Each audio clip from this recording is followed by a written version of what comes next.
के दुनिया पुजारी हो गई। केहू जब नजरिया में आके बस जाई तो जनिहा की प्रेम के बीमारी हो गई। बहुत पुरानी चीज ज्योति जी बतावत है। सातों नदिया वाला आप बताए करे, पहले वाला हम बता देते। ननद भौजाई जब जाता पे बैठा तो घोड़े पे घोड़ रख के ननदिया अपने भौजैया सुकर बलम परदेसी होन अपन दुख बतावे। बाबू का बतावे का कह जहिया से सैया मोर पूर्वा चली रे गाई, पूर्वा चली रे गाई। तीन चीज सपना होई गाइलनु ए साखिया।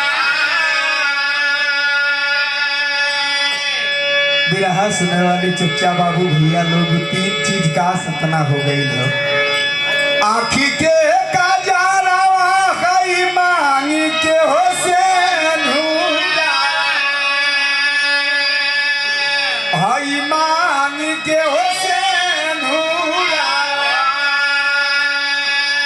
से जसुख सपना होई गाइलनु ए साखिया। इलिया में सातों नदिया पारवा से मोरा भैया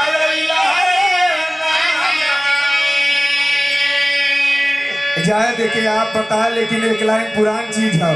अरे बदल गई देशवा के चलानिया थोड़ा दिना से।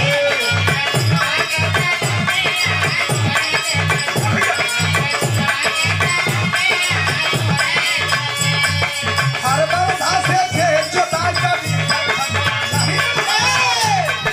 पहिन के धोती कुर्ता घूमा कुकुर पिटता। हदी गोरे नया गुलामी वो तरंगा हुआ। भाई भाई में प्यार रहा तो कदम कर हुआ नहीं।